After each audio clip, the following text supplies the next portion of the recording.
말씀은 누가복음 14장 25절부터 마지막 35절까지 말씀입니다. 누가복음 14장 25절로 35절 말씀. 자, 우리 함께 하나님의 말씀을 받겠습니다. 같이 읽습니다. 수많은 무리가 함께 갈새 예수께서 돌이키사 이르시되 물은 내게 오는 자가 자기 부모와 처자와 형제와 자매와 더욱이 자기 목숨까지 미워하지 아니하면 능히 내 제자가 되지 못하고 누구든지 자기 십자가를 지고 나를 따르지 않는 자도 능히 내 제자가 되지 못하리라.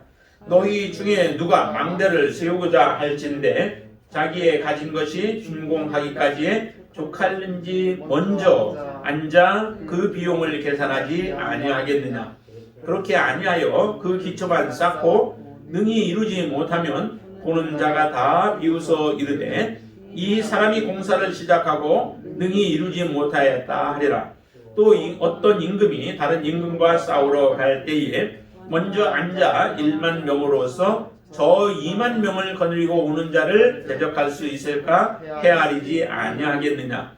만일 못할 터이면 그가 아직 멀리 있을 때에 사신을 보내어 사친을 청할지니라. 이와 같이 너희 중에 누구든지 자기의 모든 소유를 버리지 아니하면 능히 내 제자가 되지 못하리라. 소금이 많이 좋은 것이나 소금도 만일 그 맛을 잃으면 무엇으로 짜게 하리요. 땅에도 거름에도 쓸데없어 내버리느니라. 들을 귀가 있는 자는 들을지어다 하시니라. 아멘. 예수님의 제자가 되려면 우리가 어떻게 해야 될까? 제목으로는 이제 예수님의 제자가 되려면이라고 했습니다. 그러나 이 14장의 전체적인 내용을 여러분들이 좀 한번 보시면은 거기 많이 등장하고 있는 부분들이 있습니다. 그 부분이 뭐냐면은 잔치라고 하는 거예요. 잔치. 어느 잔치를 얘기할까요? 그 잔치는 하늘나라의 잔치죠. 하나님의 나라의 잔치를 의미해요. 그런 의미들로 쓰여졌는데요. 그러면은 오늘 이 본문의 말씀과 이 잔치와 무슨 관계가 있는가라고 하는 것을 여러분들이 눈여겨보시면서 오늘 말씀을 우리 같이 한번 생각해 보기를 원합니다. 오늘 본문에 보면은 이렇게 시작합니다. 수많은 무리가 함께 예수님과 함께 갔다라고 얘기를 해요. 예수님의 주변에는 많은 사람들이 있었죠. 많은 사람들이 예수님을 따라다녔습니다. 그 따라다니는 사람들의 목적은 나름대로 좀 다 달랐을 거예요. 예수님이 광야에서 5,000명을 물고기 2마리하고 보리떡 5개로 가지고 사람들을 먹였을 때에 그때 사람들의 심정은 정말 저 예수만 따라다니면은 우리 이제 더 이상 먹을 거 걱정 없겠다. 배고플 때 되면은 다 있는 거 가지고 적은 거 가지고도 다 채워주시고 그러니 저분만 따라다니면은 우리가 걱정할 일이 없겠다라고 생각하고 예수님을 따라다니기를 원했죠. 그들의 마음속에는 예수님을 우리의 왕으로 삼는다면은 얼마나 좋을까. 그렇죠. 그런 대통령이 있고 그런 왕이 있다면 얼마나 좋아요. 백성들은 더 이상 걱정할 거 없고 염려할 거 없고 그냥 쫓아다니고 또 같이 움직이면 되니까 그렇게 좋겠죠. 그런데 예수님께서 그들의 마음을 아시고 그들이 왕을 삼고자 하는 것을 뿌리치고서 예수님은 기도하러 가시는 모습을 우리에게 보여주십니다. 이것은 하나의 단적인 부분들이지만은 그러나 예수님을 따라오는 사람들의 목적은 정말 각양각색의 생각들을 가지고 예수님을 따라왔습니다. 그들 가운데는 어떤 사람들은 제자로서의 합당한 그런 목적과 또 각오를 가지고 주님 앞에 나온 사람들로 있었지만은 또 반면에 정말 세상적인 야욕을 가지고 주님을 따라오는 그런 사람들도 그 가운데는 많이 있었을 겁니다. 그러기에 예수님께서는 그들을 향하여서 말씀을 하시는 거죠. 돌아와 보시면서 그 많은 무리들을 향해서 아주 매몰찬 말씀을 하십니다. 참 그것을 우리가 지금 들어도 예수님을 우리가 주님이라고 구세주라고 확고하게 믿고 따라가는 우리들에게도 그 부분들이 어떤 사람들에게는 정말 찔림이 되고 그게 가시가 되어지고 우리에게 장애물이 되어지는 경우들도 있는데 그 당시에 제대로 예수님을 알지 못하고 따라갔던 사람들에게는 이것이 얼마나 그들에게 많은 도전이 되고 또 충격이 되었을까 하는 생각을 갖게 되어져요. 이렇게 말씀하시죠. 26절 우리 한번 같이 읽어보겠습니다. 무릇 내게 오는 자가 자기 부모와 처자와 형제와 자매와 더욱이 자기 목숨까지 미워하지 아니하면 능히 내 제자가 되지 못하고. 굉장한 말씀이잖아요.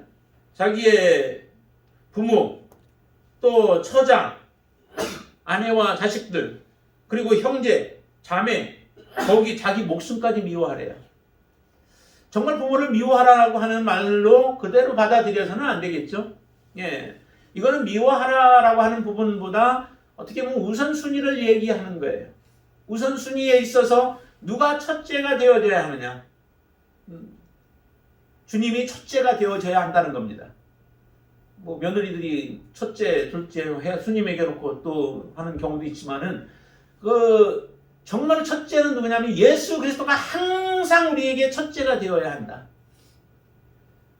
예수님이 밀려나는 그 순간 우리는 주님을 온전히 따라갈 수 없게 되어지죠. 그게 무엇이든지 정말 우리를 낳아주신 이 땅에 육신적으로 존재케 했던 그 부모라 할지라도 먼저 되어질 수 없다라고 하는 거예요. 아내라고 먼저 되어질 수 없고 남편이라고 그가 우선 되어질 수 없다라고 하는 거예요. 이러한 확고한 그 믿음, 또 확고한 그 확신을 가지고 우리가 주님을 따라가게 되어질 때 주님을 지속적으로 우리가 따라갈 수 있는 거죠. 그래서 어느 것도 주님보다 앞설 수 없다. 심지어는 우리의 목숨까지도. 그래서 목숨을 버리며 주님을 따라갔던 사람들을 뒤에 보면 히브리서 같은 경우에는 그런 사람들에 대한 이야기를 하고 있죠. 이전에 구약에서도 마찬가지예요. 정말 하나님을 믿는 그 믿음 때문에 그들은 목숨을 버리며 자기들에게 맡겨진 귀한 선지자의 사명을 감당하면서 죽어갔던 사람들이 성경에는 믿음의 사람들로 성경에 기록되어지고 있죠. 그 사람들이 하나님의 나라에 들어갈 사람들이라는 거예요. 그 사람들이 정말 지금 얘기하면 예수의 제자로서 온전하게 서 있는 사람이라고 말씀하고 있습니다. 여러분들의 우선순위는 무엇인가요? 제일 첫째가 무엇인가요? 정말 예수 그리스도가 여러분들의 진정한 첫째가 되시는가요? 아니면 내가 그보다 더 첫째로 여기고 있는 것들이 있나요? 물질이 때로는 우리를 그렇게 만들기도 하죠. 또 우리는 친구가 정말 주님보다 더 한 사람도 있고 그런 사람은 주님을 못 섬기죠. 또 자기 아내가 그럴 수도 있고요. 남편이 그럴 수도 있어요. 남편 없이는 못 살고 아내 없이는 못 살고 서로 의지하며 살려고는 했지만은 그러나 그 첫째로 하나님은 주시지는 않았죠. 하나님이 제1 우선순위가 되어야 한다라고 하는 부분을 명확하게 우리에게 말씀해 주고 있는 겁니다. 그리고 이 미워하라고 하는 것 안에는 또 한 가지 하나의 의미가 하나의 근본적인 단절의 의미도 있어요. 단절을 해야 된다. 부모를 미워하지는 말아야 되지만 미워하지는 말고 우선순위에 있어서 하나님이 우선이어야 되지만 그러나 우리가 한번 선택해야 될 때가 온다는 거죠. 나의 믿음에 방해가 되어진다면 하나님을 온전히 믿고 믿음으로 살아가는 데 있어서 그것이 나를 방해하게 만드는 경우들이 있어요. 예를 들어서 그 욥기 우리가 지난번에 보았었죠. 그 아내가 뭐라고 해요? 욥한테 하나님 저주하고 죽으라잖아요. 그 말 따라갈 수 없는 거죠.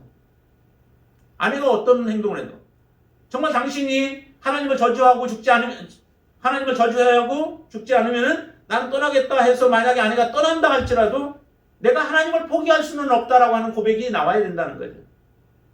이 세상에 어떤 일이 내 주변에 일어나도 어떤 상황이 일어나고 사건이 발생하고 어떤 그 창피한 일들이 혹시라도 내 앞에 일어난다 할지라도 나는 하나님을 떠나지 않겠다라고 하는 고백이 우리는 있어야 된다는 겁니다.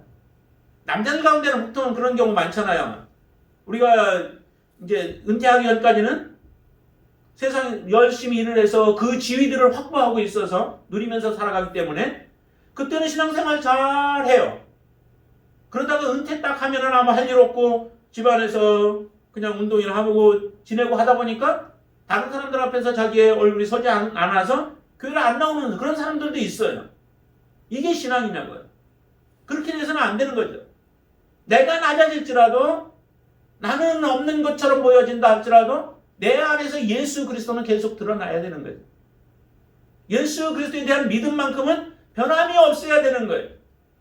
그게 바로 하나님이 원하시는, 주님께서 지금 말씀하시고 있는 미워하지 말라고 하는 거예요. 정말 끊어야 할 부분들은 그것이 어떠한 줄로 우리에게 묶어놨다 할지라도 그 관계를 끊을 수 있어야 돼요. 친구들과의 어떤 모임의 관계가 우리를 그렇게 돈독하게 만들어 놨다 할지라도 그것이 하나님을 따르고 섬기는 데에 방해가 되어진다면 그것도 끊을 수 있어야 돼요. 하나님이 부모가 우리의 신앙을 계속 방해를 한다면 때로는 좀 끊어놓고 우리가 믿음 생활을 해야 할 때도 있어요. 그러면서 지속적으로 기도는 해야 돼요. 미워하라는 건 아니고 기도해야 되겠죠. 그렇게 살아가는 삶을 우리가 결단하고 하나님 앞에 믿음의 삶을 살아가는 자를 주께서는 원하신다는 거예요. 그런데 우리의 믿음 생활 하다 보면요, 조금 우리에게 불리한 일들이 일어나고 어려운 일들이 일어나면은 금방 우리는 하나님 앞에 돌아서 버리는 이런 일들을 부지기수로 사람들이 저지르며 그런 사람들의 모습을 우리가 보면서 살아가고 있다는 거예요. 그러면서도 자기들은 믿음의 사람이라고 얘기를 하고 하나님을 믿는다고 하고 교회를 다닌다고 해요. 교회에 다닐 수 있는 거죠. 그러나 하나님을 진정으로 믿는 사람은 아니라는 거예요. 주님이 지금 그것을 우리에게 말씀하고 있는 겁니다. 정말 우리가 우리의 삶의 가장 우선순위로 예수 그리스도가 그 우선순위가 되어 있는가? 하나님 앞에서 우리가 온전한 모습으로 서 있는지 그것을 점검해야 되는 것이 첫 번째 해야 할 일이라는 거예요. 많은 무리들에게 이 말씀을 주셨을 때에 그들이 얼마나 정말 당황했을까요? 근데 27절에 또 이렇게 얘기를 합니다. 27절에 그러면서도 우리가 또 한 가지 해야 할 일이 27절 같이 한번 읽죠. 누구든지 자기 십자가를 지고 나를 따르지 않는 자도 능히 내 제자가 되지 못하리라. 자기 십자가를 지고 따라와야 된대요. 그냥 졸랑졸랑 따라가는 게 아니라 자기 십자가를 지고 따라가야 된다. 내가 왜 그런 십자가를 져야 되는가요? 그 십자가를 져야 하는 이유는 다른 것 때문에 그렇지 않습니다. 나의 성공 때문에 그런 것도 아니고요. 내가 이 땅에서 잘 누려보기 위한 것도 아니, 그런 것 때문에 우리가 당하는 것들을 의미하지 않아요. 이 십자가는 예수 그리스도 때문에 우리가 당하는 일들이에요. 예수 그리스도를 믿는다고 하기 때문에 우리가 겪어야 할 고초와 아픔들이에요. 예수님 당시에도 그렇게 얘기를 했잖아요. 소경을 눈을 띄워놓고 나니까 사람들이 얘기하잖아요. 자꾸 뭐라고 하고 와서 물어보고 정말 내가 소경으로 있다가 내가 지금 눈 뜬 자냐 하면서 묻고 그러다가 부모에게까지도 확인을 하죠. 그때 부모는 이야기를 합니다. 저가 다 컸으니까 쟤한테 가서 물어보면은 정확하게 얘기할 것이라고. 그러면서 부모는 살짝 말을 바꾸죠. 바꿔서 대답을 하죠. 그 이유가 있었어요. 그 이유는 자기가 제대로 얘기를 하면은 자기 그 회의 안에 모임들 그 공동체 안에서 자기가 출교를 당할 위험 가운데 있기 때문에 그렇다라고 얘기를 해요. 그렇게 예수 때문에 만약에 우리가 어려움을 당한다 할지라도 그것을 감수하겠다라고 하는 그 믿음을 하나님께서 우리에게 요구하시는 거예요. 예수님이 십자가에 돌아가셨을 때 많은 사람들은 다 피했죠. 다 도망갔어요. 다 도망가고 예수님 곁을 지키는 사람들이 없어질 때에 그런데 그때 문득 나타난 사람들이 있었죠. 그게 누구예요? 아리마대 요셉이나 한 사람들, 이런 사람들, 니고데모와 같은 사람들, 이런 사람들은 오히려 그 어려움 속에 더 가까이 예수님 가까이 와요. 자기들이 드러내면 오히려 다른 사람들로부터 자기가 찢기게 되어지고 또 따돌림을 당할 가능성들이 있고 고난들이 자기에게 찾아올 가능성이 있지만은 그것을 결코 피하지 않아요. 그게 믿음이라는 거예요. 내가 지고 가야 할 십자가라는 거예요. 예수님을 드러내지 않으면 우리가 십자가를 질 이유가 없습니다. 예수님이 여러분들 삶에서 나타나지 않으면 굳이 우리가 십자가를 져야 할 이유가 없는 그러한 고난들을 우리가 당하게 되어져요. 그러나 예수님을 정말 드러내면 드러냄으로 인하여서 고난을 당하게 되어질 때에 그 고난을 내가 주님과 함께 그것을 감당해 내겠느냐. 그 각오 가지고 하나님 앞에 설 때에 예수님의 진정한 제자로 우리가 거듭나는 거예요.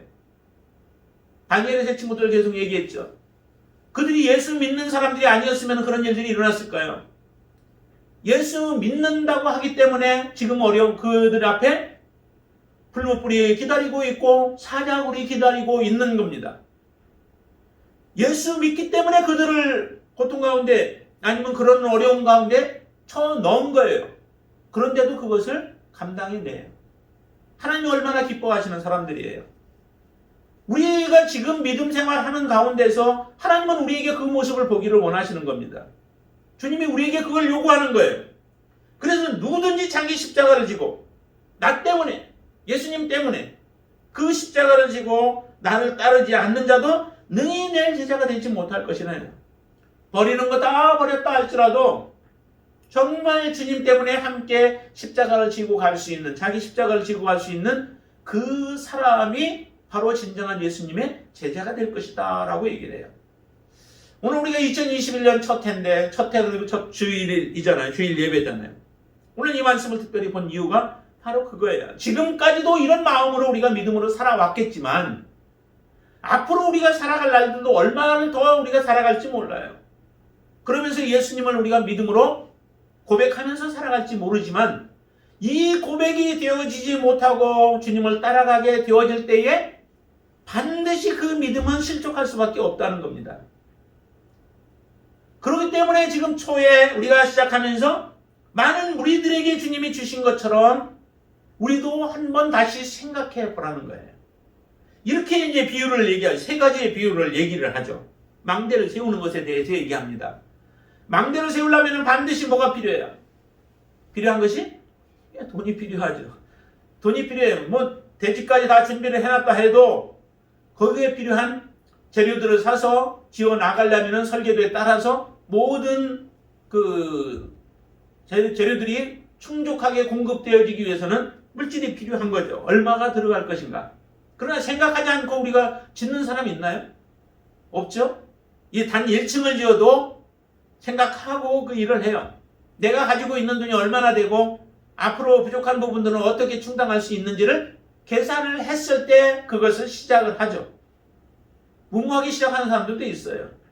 교회를 지으면서도 교회를 또 시작하면서도 무모하게 하는 경우들도 있지만은 그러나 모든 경우의 건축에 있어서는 반드시 이 계산이 먼저 앞서야 되죠. 하면서 하지 않습니다. 계산을 해놓고 충족하다 끝마칠 수 있겠다라고 하면은 그것을 시작을 하죠. 그렇게 해도 하다 보면은 또 문제가 더 들어가는 경우들이 생겨요. 그래서 어떤 경우들은 부도를 내는 경우들도 많이 있잖아요. 건축하다가 중간에 멈추어 서는 경우들도 종종 봐요. 그들은 예상하지 못했던 문제들이 더 많이 발생하기 때문에 그렇죠. 우리가 믿음 생활하려면 반드시 계산해야 된다는 거예요. 마땅히 우리가 져야 할 십자가를 지고 이 십자가까지 내가 질 수 있겠다라고 생각할 때에 주님을 따라가야 된다는 겁니다. 주님이 요구하시는 것은 이건데 내가 그것에 반뱉기 못할 것 같아. 그러면 따라가다 보면 하나님 뭐 주시겠지. 그게 아니라는 거죠. 계산을 다 해야 된다는 거예요. 하나님 성령이 우리 안에 역사해서 우리를 움직여 주세요. 예수 그리스도를 믿으면 성령께서 우리 안에서 역사하세요. 그러나 처음에 고백할 때에 우리가 예수님을 따르는 것이 무엇인가? 예수님은 무엇을 우리에게 요구하시는가? 예수님이 주시는 것은 우리에게 어떤 것을 주시는가라고 하는 것을 우리가 알고 따라가야지만 중간에 멈추지 않는다는 겁니다. 주님은 분명히 요구하셨죠. 모든 것 내가 제일 우선순위가 되어야 하고 너희는 나를 위하여 십자가를 지고 따라와야 된다. 너희들이 가는 길이 평탄한 길이 아니요. 너희들이 가는 길이 모든 것이 잘 되어지는 그 길이 아니라는 겁니다. 주님을 따라가다 보면은 고난과 역경들이 반드시 찾아오게 되어질 것이고 특별히 하나님을 믿는 자들이기 때문에 사단의 역사가 있어서 그의 방해들도 엄청나게 이루어질 거예요. 그렇지만 그 모든 것들을 하나님 다 막아주시지 않습니다. 그것들을 그냥 우리 몸으로 견뎌내며 이겨내기를 주님이 원하시는 경우들도 많아요. 그러할 때 우리가 그것을 성령을 의지하여서 이겨내야만 한다는 거죠. 그거 생각하지 않냐고 예수 믿으면 복 받는다고 하니까 세상적인 복을 누리기를 위하여 아니면 나의 마음의 단지 평안을 누리기 위하여 우리가 주님 앞에 와서 신앙생활 한다면 그 신앙생활은 반드시 무너질 수밖에 없고 길로 갈 수밖에 없다라고 하는 것을 너희가 생각하고 나를 믿으라 라고 하는 거예요. 정말 냉철하게 한번 생각해 봐야 된다는 거죠. 그리고 두 번째 또 얘기를 하시죠. 두 번째는 임금이 다른 임금과 싸우려고 할 때에 어떻게 해야 될 것이냐. 쳐들어오는 군대는 2만이나 돼요. 내가 가지고 있는 것은 1만 몇 개 안 돼요. 그러면 이 싸움에서 만약에 그 객관적으로 싸운다고 한다면 이 싸움은 누가 져요? 안에 있는 사람이 반드시 지죠. 그러나 이제 수비를 하는 입장에서는 좀 더 우리가 더 유리한 부분들이 많이 있죠. 내가 전쟁을 해서 고지를 점령할 때는 많은 사람의 희생이 더 많이 필요해요. 그러나 내가 요새를 가지고 있으면서 지켜내면은 더 유리할 수 있는 부분들이죠. 일단은 1만을 가지고 2만을 대적한다라고 했을 때에 어떻게 해야 할 것이냐. 1만을 가지고 2만을 이길 수 있다면 반드시 싸워야죠. 그러나 1만을 가지고 2만을 대적하기가 어렵고 우리는 반드시 패한다라고 하면은 내 살 길을 찾으라는 거예요. 그 방법이 뭐냐? 그래서 한번 헤아려 보라는 거예요. 반드시 헤아려 봐라. 내가 지금 믿음의 삶을 살아가면서 이 헤아리지 못하고 따라가게 될 때 우리는 실패할 수밖에 없다라고 하는 겁니다. 그러나 예수님을 따라가는 가운데에서 정말 많은 문제들이 생겨요. 적이 있죠.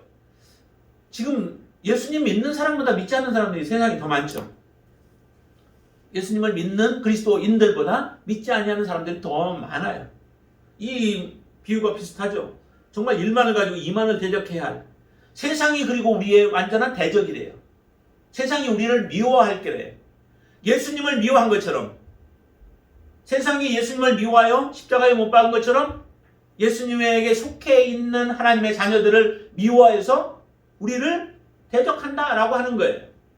이 비유처럼 그렇게 되어지지만은 그러나 그런 힘든 상황 가운데 직면해도 우리가 마땅히 주님을 의지하여 싸움에 임한다면은 그렇다면 하나님께서 우리에게 반드시 내 승리를 주실 것이죠. 내가 마지막까지 사수하겠다라고 하는 그런 마음 결심을 가지고 그것을 헤아려서 그런 가운데 처해져도 그런 상황이 내게 와도 나는 주님만을 섬기겠다라고 하는 고백을 가지고 살라는 거예요. 이게 제가 계속 말씀드렸던 거죠. 정말 우리가 처음 시작했다면 이제 예수 그리스도를 믿고 믿음으로 시작했다면은 그 믿음은 어떤 일이 있어도 우리가 멈출 수 없고 그 걸음은 지속할 것이다라고 하는 확신을 가지고 그리고 하나님 그렇게 할 수 있도록 도와달라고 하나님 앞에 우리가 기도하며 그 길을 걸어간다면은 그 싸움은 반드시 우리가 승리로 거둘 줄로 믿습니다. 그 이유는 어디에 있나요? 그 이유는 예수님께서 승리하셨기 때문에 그래요. 근데 그 승리는 정말 마지막까지 내가 주님과 함께 나의 목숨 다까지 내가 하겠다라고 하는 결심을 가지고 주님을 따라가는 자에게 반드시 그 일은 일어나는 거죠. 사도 바울도 그렇게 고백하잖아요. 마지막 다 달려가고 나서 내가 선한 싸움을 싸우고 나의 달려갈 길을 마치고 내가 이제 믿음을 지켰으니 그렇게까지 달려가야 된다. 자기의 모든 삶을 전제로 부어서 하나님 앞에 드리는 삶을 살아가게 되어졌어요. 그를 위하여서 의의 면류관이 예비되어진 것을 우리에게로 알게 하시는 거예요. 그 길은 하나님이 보장하세요. 내가 마지막까지 나만 붙잡고 따라오게 되어지면 내가 너에게 승리를 주겠다라고 하는 이 주님의 약속의 말씀을 우리가 붙잡고 주님을 따라갈 때에 이 전쟁에서는 실패하지 아니하고 우리는 반드시 이기게 되어질 것입니다. 이것을 헤아려 보라는 거예요. 그 헤아려 보고 나서 내가 주님을 따르겠습니다 라고 하는 결정을 하라는 거예요. 그럴 때에 우리는 진정한 주님의 제자인 줄로 믿습니다. 여러분들 이렇게 헤아려 보셨죠? 여러분들은 계산해 보셨죠? 그리고 지금 주님을 따라가시는 거죠. 중간에서라도 우리가 점검해야 돼요. 그래야 만약에 이게 아니다. 나 가다가 정말 어려운 일이 오면은 난 주님 따라갈 수 없어. 난 그렇게 하지 않을 거야. 한다면은 굳이 우리가 시간을 낭비하고 물질을 낭비하며 여기 주님 앞에 드릴 이유가 없는 거죠. 그것의 가치를 그렇게 느끼지 못하는 겁니다. 그렇기 때문에 여러분들은 반드시 이 계산과 또 헤아림을 통하여서 결정한 온전한 결정인 줄로 믿습니다. 그 결정이 여러분들이 그렇게 생각하고 했다면은 그 결정을 바꾸지 않으시게 되기를 바랍니다. 그리고 세 번째, 우리에게 한 가지 더 얘기를 하는데, 자, 이렇게 말하면서 33절에 이렇게 한 가지 더 말씀하시죠. 이와 같이 너희 중에 누구든지 자기의 모든 소유를 버리지 아니하면 능히 내 제자가 되지 못하리라. 모든 소유를 버리래요. 이 말씀은 지금 누가복음에서 특별히 더 많이 강조하는 부분이기도 하죠. 가난에 대한 것. 근데 가난이요, 내가 게을러서 가난하게 된 자를 하나님이 복이 있다라고 말씀하시는 게 아니에요. 가난을 이야기를 하시지만은 그 가난의 차원이 달라요. 그 가난은 주님 때문에 우리가 겪게 되어지는 일들이죠. 어떤 경우는 정말 주님을 믿는다고 했기 때문에 그들의 가산이 몰수를 당하는 경우들도 생겨지기도 해요. 또한 가족 공동체에서 쫓겨남을 당해서 정말 아무것도 없이 살아가야 하는 경우들이 생겨지기도 해요. 우리나라는 아니지만 현재는. 그러나 그런 사람들이 있을 때에, 그런 때에 예수님 때문에 가난케 되어졌다면은 그것은 정말 하나님이 기뻐하시는 자요, 하나님의 나라에 합당한 자의 모습인 거예요. 그런 가난한 자를 지금 말씀하시는 거죠, 특별히. 그래서 모든 소유를 다 버리는 자, 그 사람은 가난하게 되어질 거죠.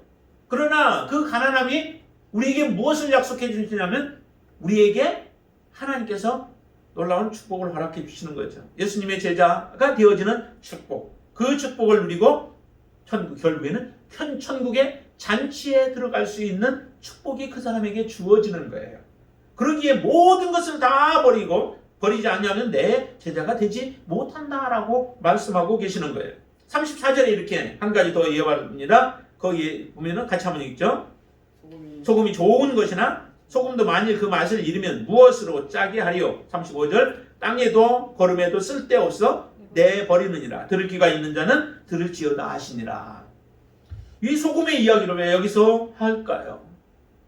지금 앞에는 제자에 대한 이야기도 사실은 앞에 내용들 24절까지 쭉 얘기한 내용과는 별 이렇게 거리가 좀 있는 것처럼 엉뚱하게 제자에 대한 부분들을 이야기를 하는데 거기다가 또 34절에 보니까 이 소금에 대한 것도 얘기를 해요. 소금이 좋은 것이지만은 소금도 그 맛을 잃어버린다면은 과연 무엇으로 짜게 하겠는가? 그 소금은 어떻게 되겠는가? 밖에 버리워 사람들에게 밟힐 뿐이다 라고 하는 그런 말씀으로 결론을 맺으세요. 이 소금이라고 하는 예화는 사실은 이것은 인간의 존재의 온전한 의미를 잘 이야기를 해주는 거예요. 사람의 존재가 어디에 있는가? 사람이 왜 존재해야 되는가? 사람이 왜 하나님께서 사람을 존재케 하셨는가? 왜 우리가 지금 여기에 존재하고 있어야 하는가라고 하는 거예요. 그건 하나님이 창조해서 우리가 존재케 되어지는 것이죠. 그것을 우리가 믿고 있다면, 내 존재가 하나님에 의하여 창조된 존재임을 내가 믿는다면은 내가 무엇을 해야 하는지, 내가 존재하는 이유가 어디에 있는지도 우리는 알게 되어지죠. 그 존재의 이유는 어디에 있을까요? 바로 하나님을 영화롭게 하는 것이 우리의 존재의 의무예요. 우리가 존재하는 이유예요. 하나님의 피조물인데 하나님을 영화롭게 하지 못한다?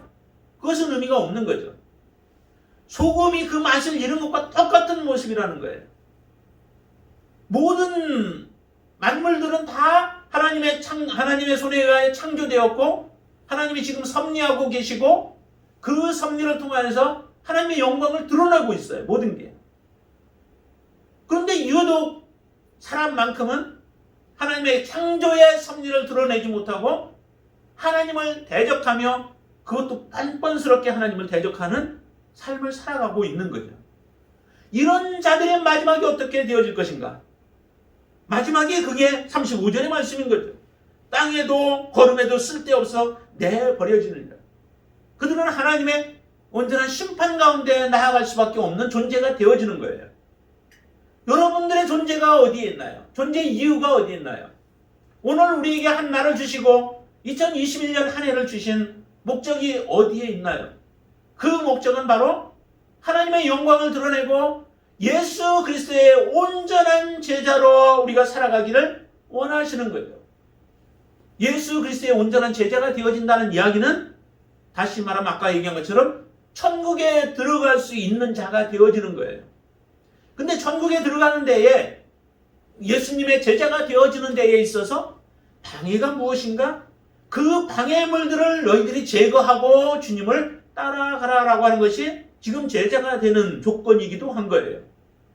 물질이 주님 앞에 따라가는 데에 우리를 방해해요. 나의 명예, 나의 자존심들이 주님을 따라가는 데에 방해가 되어져요. 그럼 그걸 다 버리라는 거예요. 그래서 우리는 깨어져야 하는 거예요. 완전히 우리 자신이 깨어져야 하고, 나의 생각들이 깨어져야 하고, 나의 사상들이 하나님의 말씀으로 되어지는 것이 아니라면은 나의 잘못된 사상도 깨어져야 돼요. 깨어지지 않냐고 계속 가지고 있었던 바리새인들이나 서기관들과 같은 사람들 보세요. 그들은 하나님 나라에 들어갈 수 있을까요? 못 들어가요. 깨어지지 않기 때문에 못 들어가요. 그게 완전히 깨어져야 하는데 그대로 가지고 있으면서 주님을 대적하는 자로 서잖아요.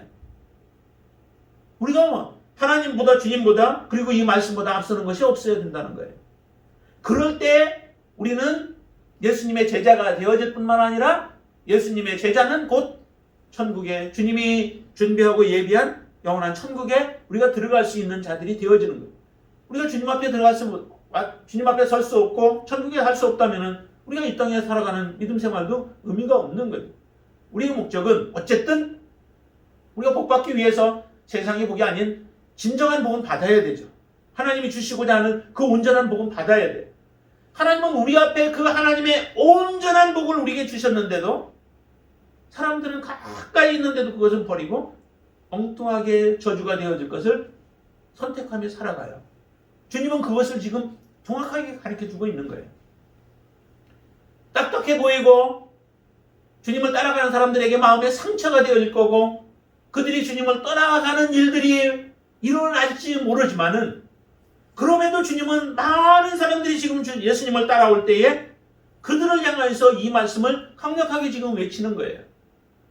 이 말씀을 통하여 저들이 제대로 생각하고 제대로 사고하고 제대로 계산해보고 그리고 헤아리고 따라올 때에 하늘나라에 갈 수 있는 자격이 주어지기 때문에 하나님의 나라에 갈 수 있기 때문에 자격이라고 하기는 믿음으로 믿기 때문에 하지만은 그러나 그 믿음이라고 하는 건 이게 다 포함되어져 있는 거예요. 이렇게 하지 못한다면 그거는 온전한 하나님이 보시는 믿음이 아니라는 거죠. 앞에 내용들을 몇 번을 보세요. 보면은 잔치에도 예수님이 들어가시고 그 다음에 청한 사람들을 청하잖아요. 근데 청함을 받았는데 그 가운데 오는 사람은 없어요. 나름대로 이유가 많아요. 주님 앞에 오지 못하는 그 잔치에 참여하지 못한 이유를 여러 가지 돼요. 그런 이유들이 지금 제자가 되지 못한 이유와 똑같은 부분들이에요. 나는 이것이 더 중요하다는 거죠. 잔치에 가는 것보다 내가 지금 소를 사고 밭을 사고 시집도 가고 장가도 가야 되고 하는 일들이 더 중요하다는 거예요. 그렇기 때문에 나는 거기에 갈 수 없다라고 하니 천국의 가치보다 내 눈에 보이는 것들, 내 잠시의 이익들이 더 중요하게 여겨지는 겁니다. 그러니 그 잔치에 참여할 수가 결국 없게 되어지는 거죠. 그러자 다른 사람들로 채우라고 지금 말씀하시잖아요. 청함을 받았던 자들이 가지 못하고 다른 사람들이 그 자리에 채워지는데 그것이 이제 역사적으로는 우리 이방인들에게 돌아오게 되어진 하나님의 구원의 놀라운 역사이죠. 그 구원을 우리가 받았고 지금 보고 우리가 이 말씀을 통하여서 천국이 어떤 곳인지를 알고 있는데도 우리의 삶에 이런 계산하지 못하고 그 비용이 많이 든다고 해서 우리가 멈칫멈칫하고 주저앉아 있고 그것을 그 길을 가지 않는다면은 천국은 우리와 관계가 없게 되어져. 그러나 여러분들은 지혜로운 자이어서 또 하나님의 은혜 가운데 있어서 어떠한 상황 속에서도 정말 주님만을 붙잡고 믿음으로 살아가는 하나님의 자녀들이 되어질 줄로 믿습니다. 이 결심이 정말 여러분들 안에 온전히 결심케 되어져서 하나님만 붙잡고 믿음으로 살아가는 복된 여러분들이 하나님의 자녀들이 되어지기를 주님의 이름으로 축원을 드립니다. 기도하겠습니다. 아버지 하나님 앞에 다시 우리가 연초 말씀을 통하여 우리의 자신을 돌아봅니다. 우리의 믿음을 다시 한번 점검해 봅니다. 나의 믿음은 어느 정도인지, 하나님이 요구하시는 믿음의 단계까지 와 있는지, 하나님을 정말 사랑하되 세상의 어떤 것보다도 주님을 더 사랑하고 또 내 목숨보다도 주님을 더 사랑하는 자로 지금 주님 앞에 서 있습니까? 하나님 그렇지 못하다면 다시 한번 우리가 천국의 가치를 우리가 검토해 보게 하여 주시고 천국에서 우리가 영원토록 살기 위하여 이 땅의 것들을 내려놓고 이 땅의 것을 버리고 이 땅의 것의 소중함을 우리가 버리고 오직 하나님만을 선택할 수 있는 귀한 믿음을 허락하여 주시옵소서. 예수님의 제자가 능히 되지 못하면 우리는 하나님의 나라에 영원한 잔치에 들어갈 수 없는 자임을 알고 이제 예수 그리스도의 온전한 제자가 되어질 뿐만 아니라 천국의 자녀로 또 천국의 백성으로 이 땅에서 살게 하여 주시옵소서. 우리의 본분이 곧 예수 그리스도를 영화롭게 하고 예수 그리스도를 믿음으로 우리가 선택하고 따라가야 할 것이 우리의 진정한 본분임을 깨닫게 하여 주시옵소서. 이것을 알지 못하고 지금 살아가는 사람들 많습니다. 단지 우리의 취미로 아니면 우리의 마음에 우리의 평안함을 얻기 위하여 또 우리의 마음의 위로를 얻고 또 세상 가운데서 무언가 주님을 의지하여서 더 좋은 것들을 누리기 위하여 우리가 주님 앞에 나왔다면 그 모든 생각들도 버리게 하여 주시고 아버지 하나님 앞에 적합하지 않은 모든 것들을 버리는 귀한 시간 되어지도록 역사해 주시옵소서. 예수님의 이름으로 간절히 기도드리옵나이다. 아멘. 우리 이 시간에는 잠시